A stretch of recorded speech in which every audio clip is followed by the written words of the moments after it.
Bienvenidos a la entrevista y al comedor del primer ministro de Irlanda en Dublín. Nuestro invitado es el líder del único país de la Unión Europea en tener una frontera con Reino Unido. Primer ministro Michael Martin, bienvenido a France 24. Encantado de estar aquí. Reino Unido ya se salió de la Unión Europea y las relaciones se han vuelto cada vez más problemáticas, citando a Lord Frost, el negociador británico del Brexit. Por supuesto, Irlanda está en medio de esos conflictos. Primer ministro, ¿empeorará la situación antes de mejorar? Espero que no, y pienso que tenemos los mecanismos para poder crear relaciones buenas y cordiales entre la Unión Europea y Reino Unido.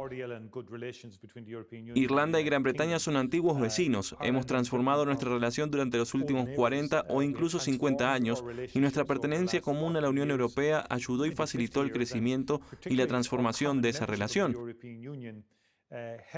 Así que trabajaremos muy duro después del Brexit para desarrollar un acuerdo bilateral estructurado con Gran Bretaña para facilitar las relaciones actuales entre Gran Bretaña e Irlanda.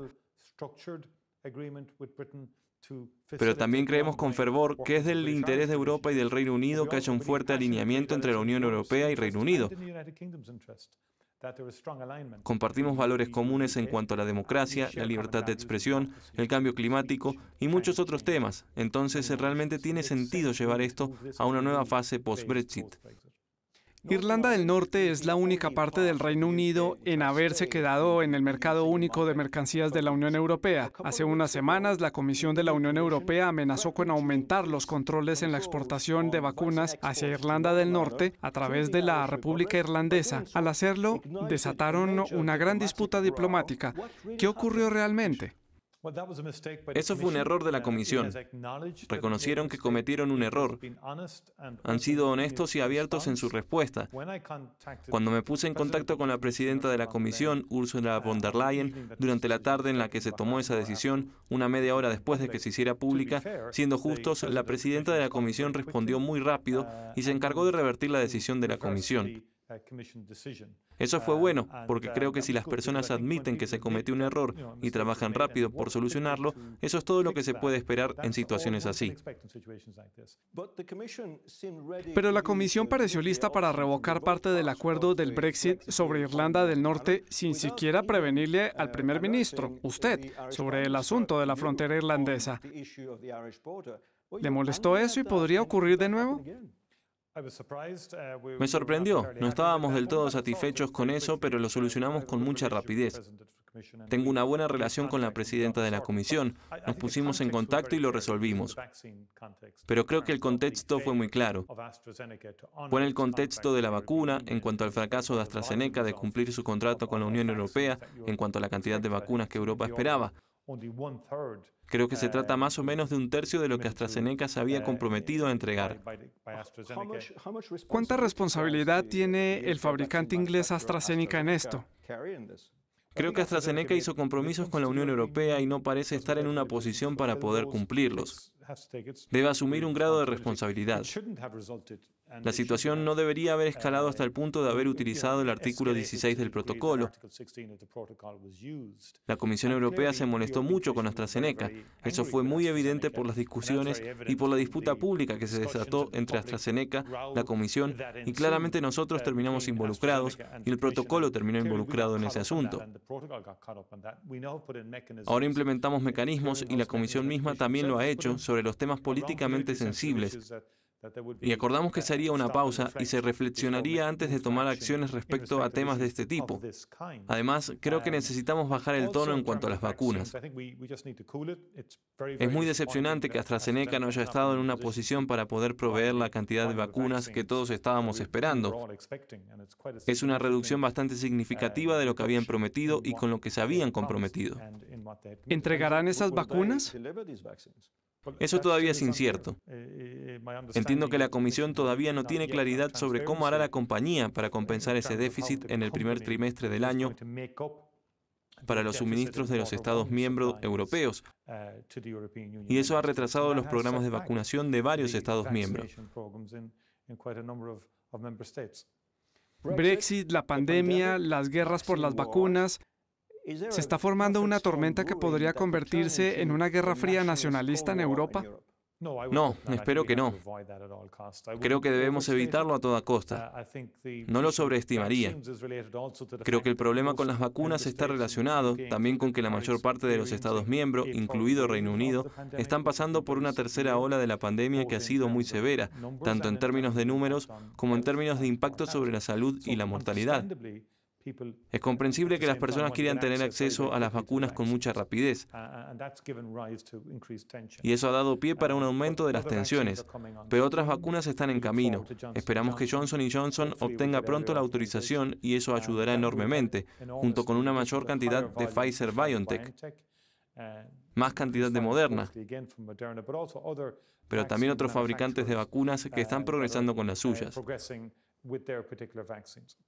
Alrededor de 4.000 personas han fallecido en Irlanda por COVID-19. Es un país de unos 5 millones de habitantes. Los irlandeses ven que Reino Unido está vacunando con rapidez. Alrededor del 22% ha recibido su primera dosis, frente a tan solo el 5% de los irlandeses. Los partidarios del Brexit tienen razón al decir que las cosas parecen funcionar mejor por fuera de la Unión Europea. Para nada. El Brexit no se trata de las vacunas. Eso sería un análisis muy superficial de la amplitud del Brexit. El Brexit es una decisión disruptiva. Aceptamos y respetamos el derecho de los británicos de tomar esa decisión, pero es disruptiva para la economía, es disruptiva para los empleos, debilita el crecimiento económico a mediano plazo y, en mi opinión, fue una mala decisión. Esa es mi opinión. Aplaudo la comprometida relación de Reino Unido con las vacunas y ellos han tomado decisiones al respecto. Decidieron realizar una autorización de emergencia, a diferencia de la autorización normal, y están sacando la primera dosis. Porque también han tenido un gran desafío a causa de la nueva variante, que ha sido más contagiosa y severa. Entonces adelantaron la primera dosis. Básicamente utilizaron la ley de la Unión Europea para adelantarse a la Unión Europea. Sí, y la Unión Europea pudo haber utilizado esa ley. Pero aclaremos de qué se trata esa ley, cuál es el mecanismo. Es básicamente un procedimiento de emergencia que, por lo general, se utiliza cuando un paciente necesita un medicamento de manera urgente para ayudarlo a recuperarse de una enfermedad severa. Las vacunas no son medicamentos para enfermedades severas. Las vacunas están ahí para protegernos de contraer una enfermedad. Ahora, a causa de la severidad de la variante, es comprensible que las autoridades adopten una posición diferente al respecto y que algunos quieran proceder con más rapidez que otros. La cuarentena en Irlanda está en pie hasta Pascua, con un gran impacto sobre la economía. ¿Cree que la Unión Europea debería haber adoptado un enfoque mejor concertado para combatir la pandemia? Creo que a nivel económico Europa lo ha hecho muy bien. La intervención europea es algo sin precedentes, no solo en cuanto al marco financiero anual, sino en cuanto a la recuperación y la resiliencia, una meta que se había establecido en julio, cuando Europa se unió de manera colectiva. El presidente Macron y la canciller Merkel le dieron el liderazgo a Europa y dijeron, debemos hacer algo excepcional aquí para lidiar con las consecuencias económicas del COVID-19. Y creo que eso fue un gran momento para Europa y la Unión Europea. Apoyamos con mucho entusiasmo su iniciativa y el trabajo de la Comisión al crear esa facilidad de préstamo, ese fondo de préstamos colectivo para ayudarle a los países a recuperarse del COVID. También creo que el rol del Banco Central Europeo ha sido fundamental al facilitar que los gobiernos soberanos puedan realizar préstamos con tasas de interés bajas y al facilitar las intervenciones sin precedentes de los gobiernos en cuanto a las economías en toda Europa. Nos ha parecido que los apoyos europeos han sido de gran ayuda y creo que son mucho más fuertes de lo que podrían haber sido hace 5 o 10 años. Hablemos sobre el costo del Brexit para Irlanda. Muchos unionistas que quieren que Irlanda del Norte permanezca dentro del Reino Unido están muy molestos con la frontera comercial en el mar irlandés y están presionando al gobierno municipal para que se deshaga del protocolo de Irlanda del Norte en el acuerdo del Brexit. ¿Se implementará ese protocolo? ¿Está en riesgo? El protocolo se implementará y, en efecto, me reconfortan los comentarios del secretario Michael Gove junto con Maroš Šefčovič, afirmando que harán efectivo el protocolo. El Brexit tiene apenas 2 meses, así que los problemas iniciales son comprensibles. El acuerdo prevé que la Asamblea de Irlanda del Norte pueda reflexionar sobre este tema durante 4 años y creo que necesitamos darle una oportunidad para que funcione. Debemos bajar el tono, mantener la calma y ser prácticos al respecto, y hacer que el acuerdo funcione para los ciudadanos de Irlanda del Norte y para toda la isla de Irlanda.